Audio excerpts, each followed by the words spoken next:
Januari 2026 menjadi salah satu keputusan paling kontroversial sekaligus yang paling dinantikan dalam sejarah UFC.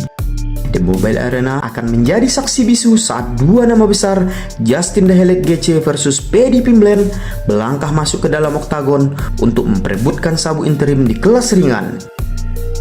Namun di balik poster mega UFC 324 ada aroma politik, strategi bisnis, dan satu nama yang seolah sengaja dihapus dari peta. Hari ini kita akan membedah anatomi pertarungan ini. Sebelum kita mulai, jangan lupa pijak tombol subscribe sekarang juga.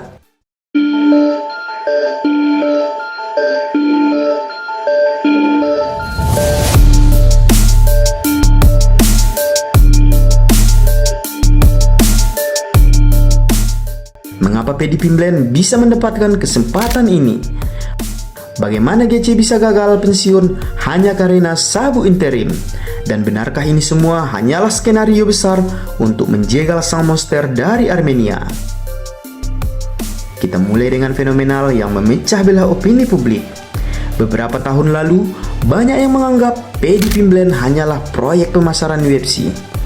Petarung dengan rambut poni mangkok yang jago bicara tapi diragukan kualitasnya saat menghadapi elit di kelas ringan. Namun, lihatlah dia sekarang. Alasan Paddy layak mendapatkan kesempatan gelar ini bukan karena kedekatannya dengan Dana White semata. Paddy telah membuktikan ketangguhannya melalui aksi-aksi brutal. Kemenangan mutlak atas Michael Chandler adalah titik balik.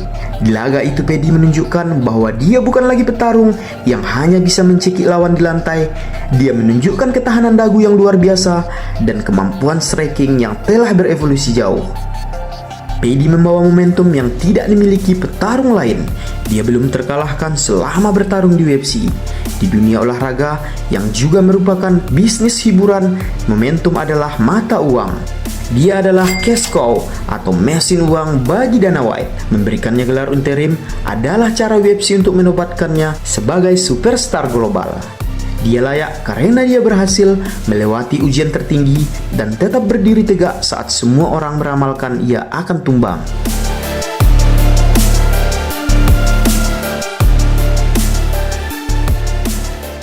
Dan mengapa Justin Gaethje layak mendapatkan kesempatan perebutan gelar ini? Apakah tidak sebaiknya dia pensiun? Banyak yang menganggap masanya sudah habis setelah perang brutal melawan Dustin Poirier. Jawabannya sederhana, Gaethje mendapatkan kesempatan ini karena ia adalah standar emas dari apa yang disebut petarung sejati.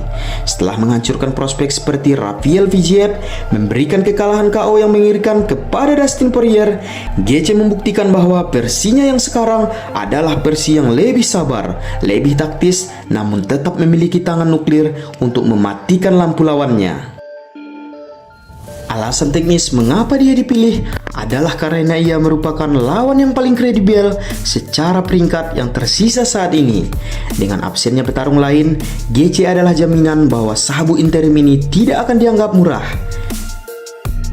Jika Anda ingin menjadi juara di kelas ringan, Anda harus melewati The Elite Gaethje. Dan UFC juga tahu, menaruh Gaethje di laga utama adalah jaminan penjualan pay-per-view yang akan meledak. Dia adalah pahlawan rakyat, petarung yang lebih suka pulang dengan tandu daripada menyerah.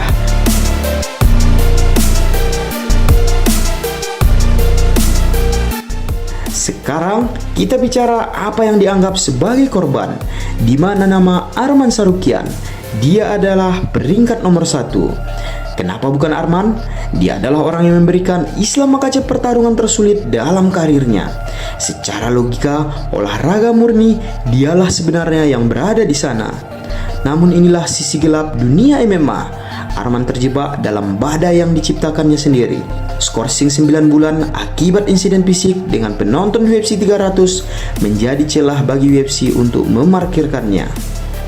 Ditambah lagi dengan perlakuan kurang disiplinnya saat insiden throwdown dengan Dan Hooker. UFC adalah organisasi yang menghargai kendali.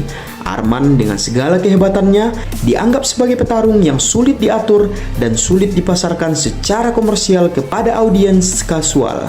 Keputusan memberikan laga interim kepada Pedi dan GC adalah pesanan jelas dari manajemen.